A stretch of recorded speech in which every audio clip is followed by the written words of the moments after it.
Добрый день, уважаемые абитуриенты! Сегодня вашему вниманию будет предоставлена видеоконсультация для поступающих на магистерскую программу «Экономика социальной сферы». Эту консультацию буду вести с вами я, руководитель данной магистерской программы, доктор экономических наук, профессор Лутфуллин Юнир Рифович. Несколько слов по поводу самой программы. Данная магистерская программа была открыта несколько лет назад, было уже 2 выпуска.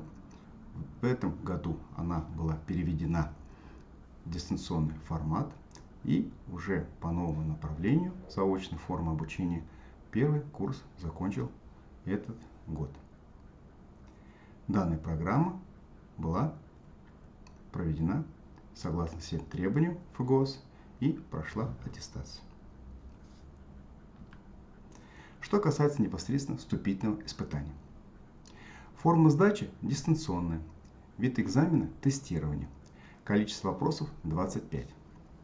Вопросы взяты из 5 модулей, которые представлены в программе, и структура этих тестовых заданий представлена перед вами. Это экономика, общие вопросы, экономика предприятия, финансы предприятия, экономический анализ деятельности предприятия, экономика социальной сферы. Минимальное количество баллов 50, максимальное количество баллов 100. Напоминаем, что продолжительность вступительного испытания 60 минут. У вас имеется 1 попытка. Что касается порядка сдачи дистанционной формы вступительного испытания. Обратите внимание, первый вход через логин и пароль отправлены на электронную почту. Последующее посещение сайта уже под своим паролем, который вы меняете при первом входе в учетную запись. Перед каждым экзаменом необходимо сфотографироваться и прикрепить цветное фото, где будет видно ваше лицо абитуриента и главный разворот паспорта с фото и фамилией, имени, отчеством. Напоминаем, что время, отведенное на прохождение экзамена, ограничено, и у вас есть 1 попытка. Подробная инструкция для сдачи вступительных испытаний находится в личном кабинете абитуриента. Вам необходимо зайти в личный кабинет абитуриента во вкладке «Нормативные документы». В инструкции пошагово написано, куда заходить, как пройти тест.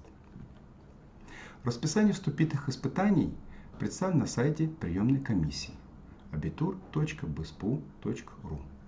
Обратите внимание на стрелочках, там есть указание по вкладке «Магистратура», расписание вступительных испытаний. Что касается непосредственно расписания вступительных испытаний Института исторического, правового и социально-гуманитарного образования, где на базе кафедры культурологии и социально-экономических дисциплин и открыта магистерская программа «Экономика социальной сферы». На данной таблице это выделено желтым цветом. Комплексный экзамен по направлению профильной экономики социальной сферы проходит в дистанционной форме. Консультация 10 августа. Для тех, кто подал документы с 20 июня по 6 августа, дата сдачи 11 августа. Период с 10 часов до 22. Поясняем, что это общий период для сдачи всех сдающих в этот день. Непосредственное же время отсчета начинается с того момента, когда абитуриент приступает к ответу на поставленные тестовые задания. Кроме того, обратите внимание, что 17 августа имеется резервная дата для тех, кто не смог пройти 11 и по какой-то уважительной причине, соответственно, есть документы. Для тех, кто подал документы 7 августа, сдача комплексного экзамена по направлению экономики социальной сферы 15 сентября в период с 10 до 22 часов. Резервной датой является 21 сентября с 10 часов до 17 часов. Для того, чтобы подготовиться к сдаче вступительного экзамена, также на сайте приемной комиссии abitur.bspu.ru имеется программа вступительных испытаний по магистратуре экономики социальной сферы. Вам необходимо будет зайти по вкладке «Магистратура». Обратите внимание на стрелочки. На данном слайде представлена программа вступительного испытания. И, как вы видите, здесь представлены уже выше озвученные разделы более подробно и указано, что в них включается. Итак, раздел 1 – это экономика, общие вопросы. Раздел 2 – это экономика предприятия. Раздел 3 – финансы предприятия. Раздел 4 – экономический анализ деятельности предприятия. И раздел 5 – экономика социальной сферы. Разберем некоторые примерные задания из данной программы. Итак, здесь представлены вопросы и варианты ответов. Вам необходимо будет выбрать один единственный правильный вариант на поставленный вопрос. Итак, первый пример. Вопрос звучит так. Какие вопросы решает экономическая система? Данный вопрос относится к курсу экономической теории, раздела «Экономика. Общие вопросы». Правильным ответом на данный вопрос является вариант Б. Что, как и для кого. Итак, какие вопросы решает экономическая система? Вариант Б. Что производить, как и для кого. Следующий вопрос. Инфляция. Это правильным вариантом ответа является повышение общего уровня цен. Вариант ответа Б.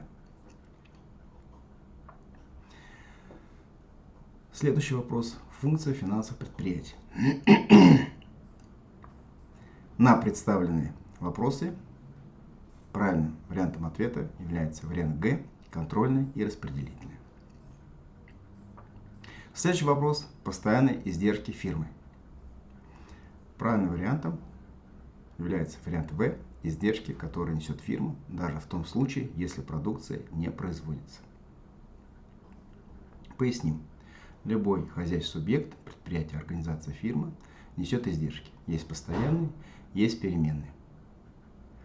К переменным относятся те, которые зависят от объема произведенной продукции, оказанных услуг, выполненных работ. Постоянные, которые не зависят от объема произведенной продукции. Поэтому к постоянным относятся такие, как аренда помещения, оплата оборудования, полученного по лизингу, а также процент за полученный кредит. Ну и еще один вопрос. Это предмет экономики социальной сферы. Правильным вариантом ответа является вариант В. Механизм распределения ограниченных ресурсов для оказания реципиентам, пользователям определенного объема и качества общественных услуг. Для того, чтобы абитуриенты могли качественно подготовиться к вступительным испытаниям, на кафедре культурологии и социально-экономических дисциплин подготовлены учебные пособия, и мы приводим некоторые выдержки из них. На рисунке номер 1 представлена характеристика подсистем социальной инфраструктуры. В нее включается 5 модулей. Материально-бытовая подсистема, социально-оздоровительная, общеобразовательная, духовная, коммуникационная, социально-экономическая подсистема. В материально-бытовую подсистему включается ЖКХ, бытовое обслуживание населения, торговля и общественное питание. Социально-оздоровительная включает здравоохранение, физическую культуру, спорт, туризм, сфера досуга и отдыха. Общеобразовательная духовная система включает непосредственное образование, а также искусство и культуру. Коммуникационная подсистема – это пассажирский транспорт, связи по обслуживанию. И социально-экономическая подсистема – это все финансово-кредитные учреждения, банки, правовые учреждения, страховые и другие. На рисунке 2 представлены области действия социальных норм и нормативов. Непосредственно показано воспроизводство рабочей силы. Здесь 3 модуля – производство, распределение и использование. Производство включается естественный прирост населения, восстановление, развитие и совершенствование способности к труду, включающееся физическое развитие, охрану, укрепление здоровья, система образования, рост материального благосостояния, культурного уровня. В блок распределения включается распределение рабочей силы по сферам, отраслям народного хозяйства и по территории страны, размещение работников по рабочим местам на предприятиях и непосредственно в блок использования потребления рабочей силы, где труд рассматривается как процесс. Здесь эффективное использование рабочей силы, обеспечение занятости трудоспособного населения, эффективное использование рабочей силы на предприятиях народного хозяйства, повышение эффективности и качества труда, изменение условий социальных, экологических и иных. Итак, это область действия социальных норм и нормативов. И еще на одном рисунке представлена связь понятия социальная сфера, непроизводственная сфера, сфера услуг и сфера обслуживания. Обратите внимание, с правой стороны самые длинные стрелочки – это социальная сфера. Она включает в себя все.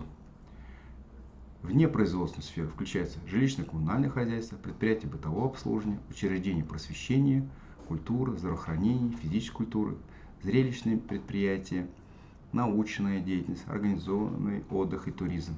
А также включается аппарат органов хозяйственного и государственного управления, общественной организации, кредитования и страхования. В сферу услуг же, помимо аппарата органов управления и государственного хозяйственного управления, включается пассажирский транспорт и связь. Сфера обслуживания, торговля и общественное питание. Итак, на данном рисунке показана связь понятий социальной сферы, непроизводственной сферы, сфера услуг и сфера обслуживания.